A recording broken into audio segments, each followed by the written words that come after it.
The most dangerous person in any room is never the loudest one. It's the one everyone likes, everyone trusts, and everyone underestimates, right up until the moment it's too late.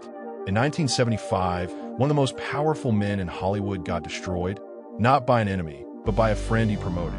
And the man who wrote the book explaining exactly why it happened has been studied by CEOs, politicians, and prison inmates alike for the same reason. Today, we're breaking down the first 12 rules of that book, the ones that quietly decide who gets used and who doesn't. Here's a problem almost nobody admits out loud. You can be talented, hardworking, and genuinely good at what you do, and still get walked over, passed up, or quietly pushed out.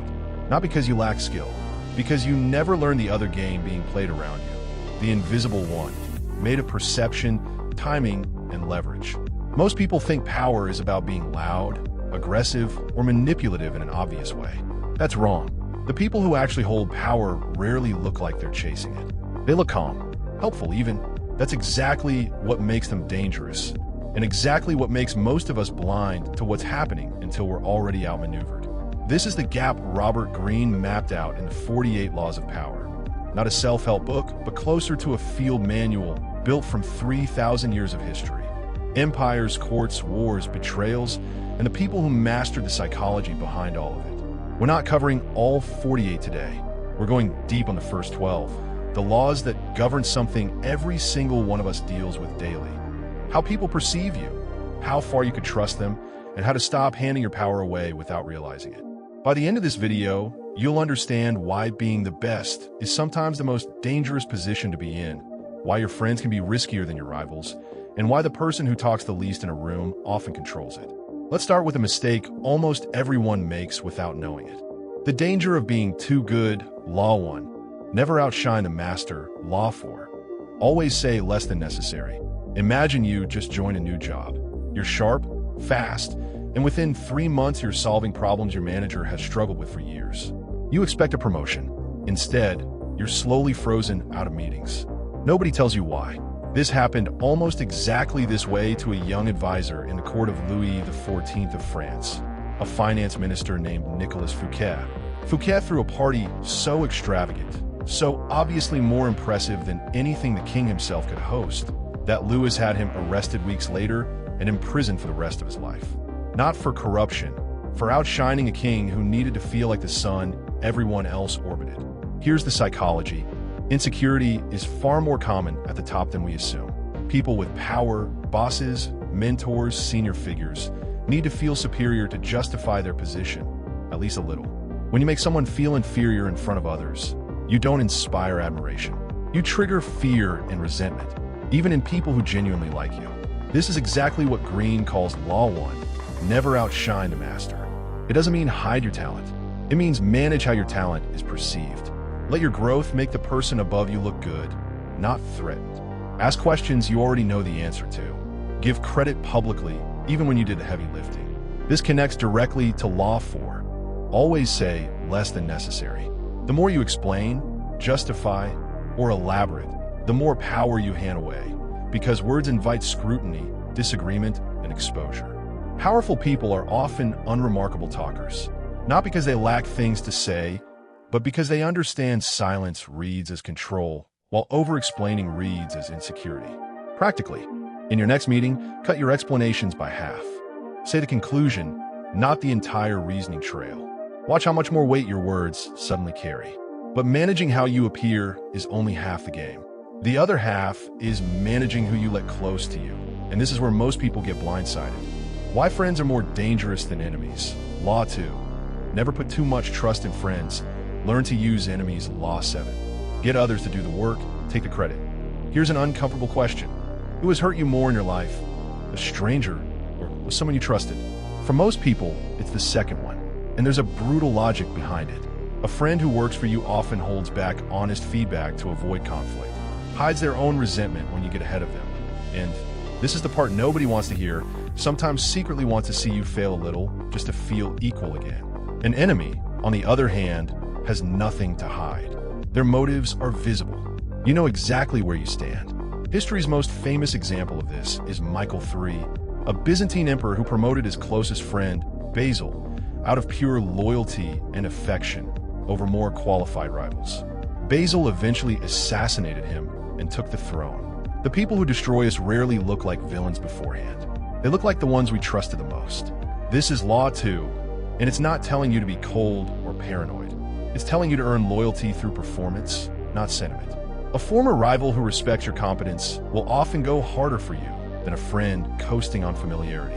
Now pair this with Law 7. Get others to do the work, but always take the credit. This law makes people uncomfortable because it sounds manipulative, but strip away the discomfort and look at what it's actually describing. Leverage. Every empire, every successful company, every historical leader who achieved something massive did it by mobilizing other people's effort, expertise, and time, not by doing everything themselves. The realization here is simple but uncomfortable. The goal was never to work the hardest. It was to orchestrate the outcome. Edison didn't invent the light bulb alone in a room. He ran a lab of engineers and took the credit as the face of the breakthrough. That's not dishonesty. That's understanding that credit follows visibility, not just effort. Practical action. Stop measuring your value by hours worked. Start asking, who else could contribute to this? And how do I make sure my role in the outcome is visible? So far, this has all been about relationships. But there's a deeper layer underneath both of these laws. Something about what you reveal and what you never should. The power of the unfinished sentence. Law 3. Conceal your intentions. Picture a poker player who announces every hand before playing it. I've got a strong hand I'm about to raise. They lose every single game. Not because they lack skill, but because they've handed their opponents a map of their next move. Most of us do this constantly in daily life without realizing it. We tell people our plans before we've secured them. We explain our strategy before we've executed it. We reveal our next career move, our next negotiation tactic, our next idea. And by doing so, we give others time to prepare a counter, copy the idea, or quietly work against it. Otto von Bismarck, the man who unified Germany, was a master of concealment. He'd let rivals believe he supported one policy while secretly maneuvering toward a completely different outcome. Not through lies, but through selective silence and calculated ambiguity. By the time anyone understood what he was actually doing, it was already done. The psychological principle here is that certainty breeds resistance. The moment someone knows exactly what you want, their guard goes up. But ambiguity keeps people curious, off balance, and this is the key part, cooperative because they're still trying to figure out your angle instead of blocking it. This is Law 3. Conceal your intentions, and it's probably the most misunderstood law in the entire book. It's not about lying. It's about sequencing information, revealing only what serves the outcome, only when it serves the outcome. Here's your action step. Before your next important conversation, a negotiation, a pitch, a difficult ask, decide in advance what you will not say. Most people plan what to say. Almost nobody plans what to withhold. That decision alone changes the entire dynamic of a room. But concealing intentions only protects you from being predicted. It does nothing to protect your image once people do start talking about you. And that's a completely different battlefield. Reputation is a weapon, not a reflection. Law 5. So much depends on reputation. Guard it with your life. For Law 6. Court attention at all costs. Here's something most people get backwards. They think reputation is what happens to you based on your character. In reality, reputation is something you actively build, defend, and sometimes engineer, almost like a fortress. A strong reputation does something remarkable. It lets people make judgments about you before they even meet you. It closes arguments before they start. It's why a well-known expert can say something ordinary and be believed instantly, while an unknown person saying the exact same thing gets questioned line by line. Genghis Khan understood this with terrifying precision. His army's reputation for brutality was so effective that entire cities surrendered without a single battle. The reputation alone did the conquering. The lesson isn't about violence. It's about how a well-established reputation can win the fight before it begins. This is Law 5, and the practical warning is this. One uncontested rumor, one unaddressed piece of gossip, one moment of public embarrassment left to fester can undo years of hard-earned credibility. Guard it actively. Address damage early. Don't assume good work speaks for itself.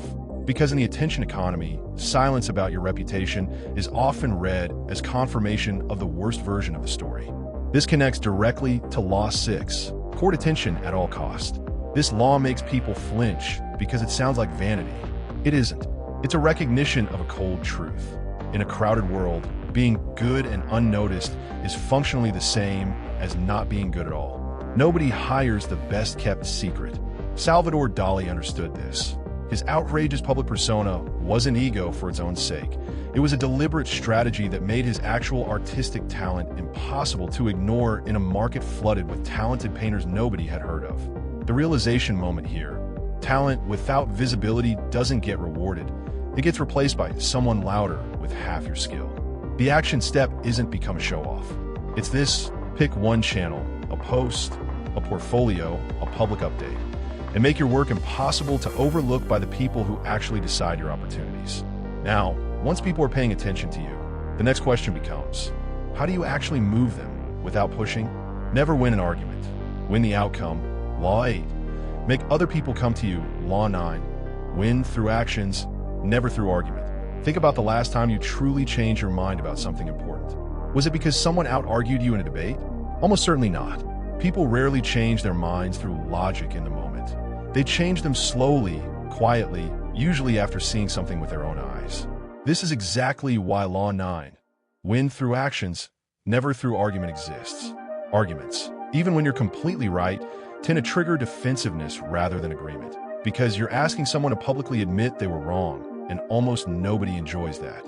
Demonstration works differently. It doesn't ask for surrender.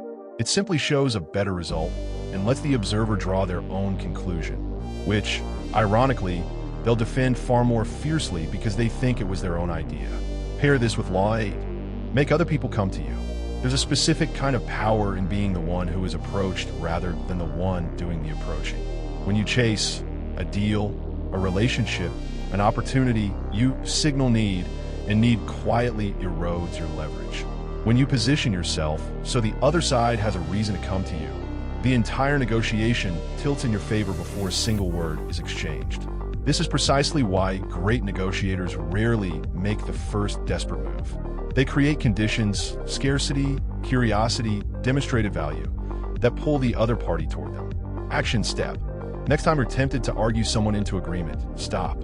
Instead, build one small, undeniable proof point, a result, a demo, a receipt, and let that do the convincing for you. Now here's where it gets more personal, because the next two laws aren't about how you act.